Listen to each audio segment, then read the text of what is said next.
Welcome all. Myself, Man KMB, Assistant Professor, Department of Pharmacology, Channabaseshwar Pharmacy College, Latur. Today, we will discuss about anti-leprotic drugs. So, first of all, we will discuss about what is leprosy. So, leprosy, it is a chronic, curable, infectious disease, mainly causing skin lesions and nerve damage. Leprosy is caused by infection with bacterium Mycobacterium leprae, means that positive agent of leprosy, which is a bacteria Mycobacterium leprae. It is mainly affects our skin, eyes, nose, and peripheral nerves. The symptoms of leprosy, which include light colored or red skin patches with reduced sensation. Then it shows numbness and weakness in hands and feet. Leprosy can be cured with 6 to 12-month multi-drug treatment. Early treatment avoids disability. Next point is that anti-leprotic drugs. So anti-leprotic agents are the agents or group of drugs which are used in treatment of leprosy, which is termed as anti-leprotic agents. Then we'll discuss the classification of anti-leprotic drugs. So that classified into 4 classes. So first category, sulfones, example Dapsone. Then second, phenazine derivative, example Clofazimine. Third category, anti-tubercular drugs, example rifampicin, then ethonamide, and other antibiotics, example ofloxacin, minocycline, and clarithromycin. So this is about the treatment drugs which are used for leprosy, means the classification of anti-leprotic drugs. So Dapsone, we will discuss about Dapsone.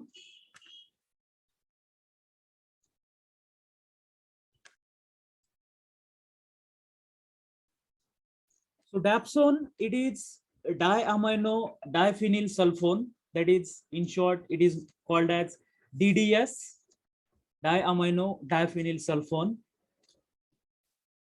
It is the simplest, oldest, and cheapest, as well as most active and most commonly used member of anti-leprotic category. All other sulfones are converted into the body to DDS, and many have been used, but none is superior than Dapsone. So this is the structure of Dapsone, that is diamino diphenyl sulfone group. So that showing diamino group, then diphenyl, that 2 rings, and this is sulfone group. So this is about the structure of Dapsone. Now we will discuss the mechanism of action. So mechanism of action of Dapsone is same as like sulfonamides. So Dapsone is chemically related to sulfonamides and has the same mechanism of action, that is inhibition of PABA incorporation with folic acid, and its bacterial action is antagonized by PABA. It is leprostatic at low concentration, and at relatively higher concentration it inhibits or arrests the growth of many other bacteria sensitive to sulfonamides. So we look at the mechanism of action of Dapsone. So Dapsone, which is mainly useful in the treatment of leprosy. So this is the mechanism, stepwise mechanism. So para-aminobenzoic acid in presence of pteridine and dithyroid synthetase enzyme, there is the formation of dihydrotoric acid. Dihydrotoric acid in presence of dihydrofolate synthetase enzyme, there is the formation of dihydrofolic acid. So that dihydrofolic acid to tetrahydrofolic acid, tetrahydrofolic acid to thymidine purines, and that mainly responsible for DNA synthesis. But dapsone inhibits that conversion of PABA into dihydrofolic acid by inhibiting the enzyme dihydrofolate synthetase or dihydroterate synthetase. Here means it blocks that steps and which inhibits the DNA synthesis, which finally shows bacterio or leprostatic action. This is about the mechanism of action. Now we'll discuss the resistance against dapsone. So dapsone resistance among Mycobacterium leprae was first noted in 1964 and has spread and necessitated the use of multidrug therapy for leprosy treatment. It may be primarily in untreated patient, that is, they have acquired infection from patient harboring resistant bacilli, or secondary infections which develops during therapy of an individual patient with single drug therapy.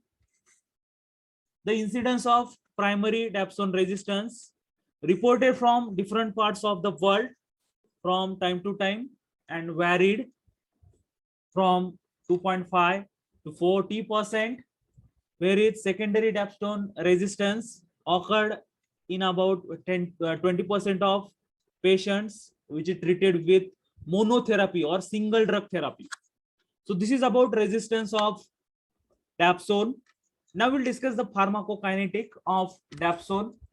So dapsone, which is completely absorbed after oral administration and which is widely distributed in body, it also penetrates, the penetration in cerebrospinal fluid is poor than other body distributions.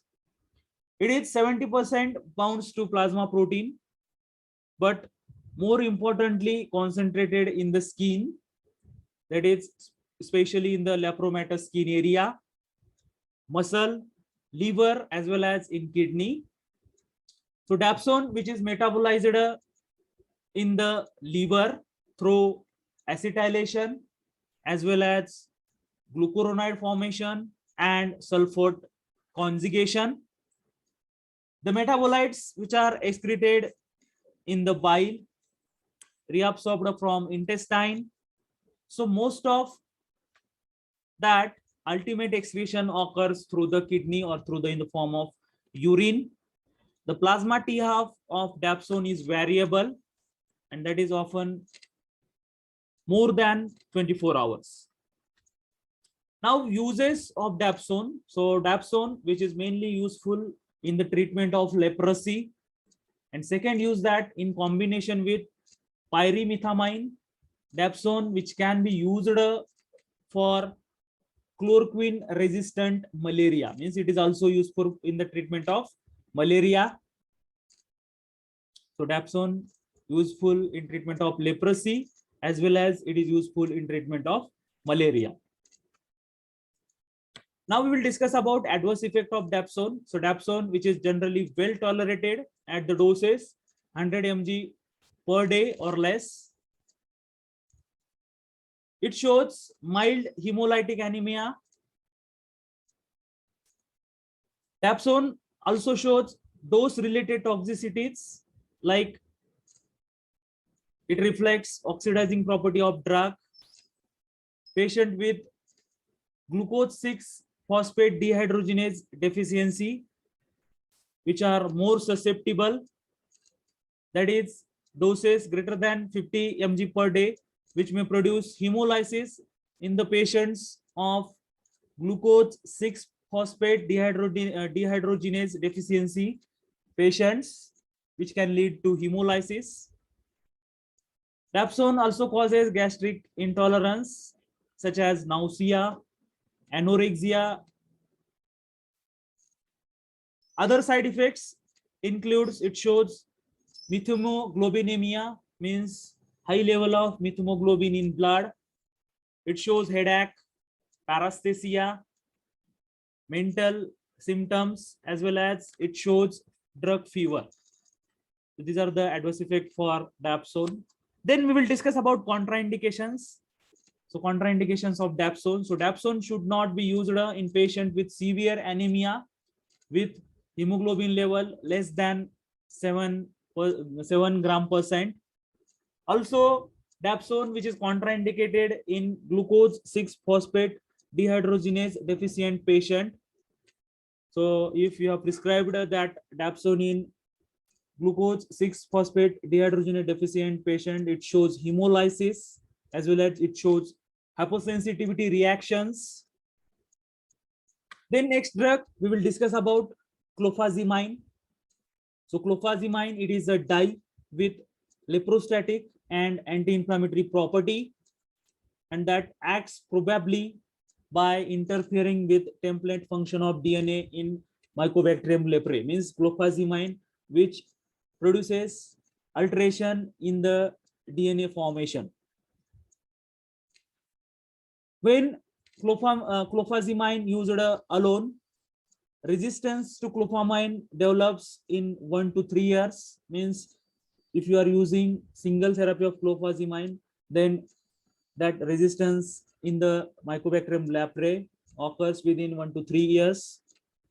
Dapsone resistance Mycobacterium leprae responds to clofazimine, but apparently after lag period of about 2 months, clofazimine, which is active orally, in that 40 to 70% of drug which is absorbed orally, it accumulates in most of the body tissues, especially in fats in the crystalline form. However, entry in cerebrospinal fluid is again poor, as like Dapsone. Clofazimine, which is metabolized in liver, again excreted through kidney. The plasma T-half of that clofazimine, which is 70 days, so that intermittent therapy is possible. Then adverse effect of clofazimine. So it shows adverse effects on skin, GI symptoms. So adverse effect on skin, that it shows reddish black discoloration of skin. It also shows discoloration of hair and body secretions. It shows dryness of skin, itching. It also shows eruption from acneiform as well as phototoxicity. Then GI symptoms. So that clofazimine, which shows enteritis with intermittent loose stool, nausea, abdominal pain, anorexia, weight loss, and particularly with higher doses are used to control lepra reactions. Then contraindications. Clofazimine, it is contraindicated during early pregnancy as well as in patient with liver or kidney damage. So these are the contraindications of clofazimine. Then we'll discuss about treatment of leprosy or pharmacotherapy of leprosy. In India, the National Leprosy Control Program was launched in 1955 and later was changed to National Leprosy Eradication Program, that is NLEP, in 1982. With the use of multidrug therapy, that is MDT, India has achieved elimination of leprosy as a public health problem. The prevalence rate, which is less than 1 case per 10,000 population in December 2005. Although in some states such as Bihar, West Bengal, Orissa, Chhattisgarh, Jharkhand, and UP, still the prevalence rate of leprosy, which is having more than 1 case per 10,000 population. Then we'll discuss about types of leprosy. So there are two polar types of leprosies, that is lepromatous and tuberculoid leprosy. So lepromatous leprosy, which is indicated by LL, and tuberculoid leprosy, which is indicated by TT. And that again types with consist of 4 intermediate forms, that is borderline, then next is borderline lepromatous, third borderline tuberculoid, and fourth indeterminate of disease are recognized. And below chart which showing the important features of that two polar types of leprosy, that is tuberculoid leprosy and lepromatous leprosy. So in tuberculoid leprosy, it consists of anesthetic patch. In lepromatous, there is diffuse of skin and mucous membrane infiltration of mucous membrane infiltration, then nodules. Then tubercular leprosy, in that cell mediated immunity is normal. In case of lepromatous, cell mediated immunity is absent. Lepromin test is positive in case of tubercular leprosy. Lepromin test is negative in lepromatous leprosy. Bacilli rarely found in biopsies in tubercular leprosy. Skin and mucous membrane lesions teeming with bacilli, means bacilli which is found in lepromatous leprosy. Then prolonged remission with periodic exacerbations observed in tubercular leprosy. And in case of lepromatous leprosy, progress to anesthesia of distal part, atrophy, ulceration, as well as absorption of digits, etc.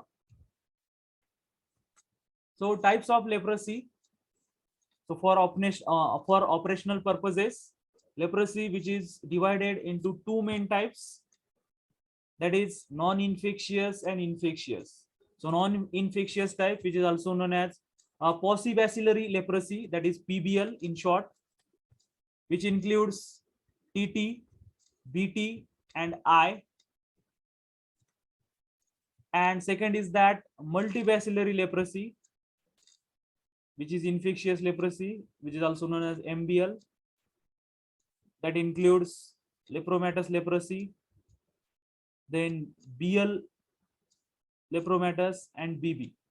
Okay, so this is about 4 forms as we have discussed in previous slide. So look this slide. So BB indicates borderline leprosy, BL that is borderline lepromatous leprosy, BT that is borderline tuberculoid leprosy, and LI indicates indeterminate leprosy. So that classified Paucibacillary, which includes that TT, BT, and I, multibacillary, which includes LL, BL, and BB. So we'll discuss about multi-drug therapy of leprosy. We will discuss about MDT. So MDT was implemented under National Leprosy Eradication Program, that is NLEP. The multi-drug therapy is the regimen of choice for all cases of leprosy, and its advantages are: it is effective in cases with primary dapsone resistant, then it prevents emergence of dapsone resistance, affords quick symptoms relief, as well as it renders multibacillary cases non-contagious,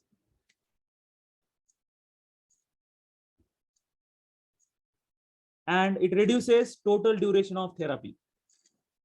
So initially under standard multi-drug treatment, the paucibacillary cases were treated with dapsone, plus rifampicin for 6 months, while multibacillary cases were treated with Dapsone plus rifampicin plus clofazimine for minimum 2 years, or till disease inactivity or skin smear negativity was achieved. Again, the MBL cases were kept under surveillance without treatment for next 5 years. Means after the treatment, that MBL cases patient which is under supervision up to next 5 years. The WHO in 1994 recommended fixed dose therapy, fixed duration therapy, that is FDT, for 2 years for MBL, that is multibacillary leprosy, and 6 months for Paucibacillary leprosy, where its disease inactivity or skin smear negativity was attained or not. Means that treatment which depends upon skin smear test. If it is positive, then that therapy which is extended. If negative, then therapy which is as per the norms of duration, that is for MBL it is 2 years, and for PBL it is 6 months. Next we'll discuss about multibacillary leprosy, MBL. So during that MBL, it is encouraged by very low relapse rate with 2 years of fixed duration therapy, and keeping it view operational constraints. And studies were undertaken under the aegis of WHO to compare short duration, that is 12-month FDT, with standard 24-month FDT. Means we have to compare that 12-month FDT with 24-month FDT as per WHO. In the field situation, the two were found to yield similar relapse rate over 3 to 5 years of follow-up. As per the observation of above comparison, that found that both treatment which shows similar relapse rate after the observation of 3 to 5 years of. Accordingly, a WHO expert committee on leprosy in 1995, which is recommended shortening of MDT to 12 months because of that results of both 12-month therapy as well as 21 therapy, which is similar relapse rate. That's why WHO expert committee in 1995, which is recommended shortening the MDT to 12 months. And this has been adopted by many countries as well as government of India, which is implicated this MDT to 12 months since 1999. Next, we'll discuss about Paucibacillary leprosy, PBL. So for PBL, 6-month 2-drug therapy, which has now been used for more than 20 years with very encouraging results. Field studies from various parts of world suggest that this is adequate provided the patient is kept on follow-up for subsequent 1 to 2 years after the treatment. However, institutional studies have found larger proportion of patients to have active disease after 6 months of FDT. Some reports indicates that proportion of patient staying active, which can be reduced by 12-month MDT, that is multidrug treatment or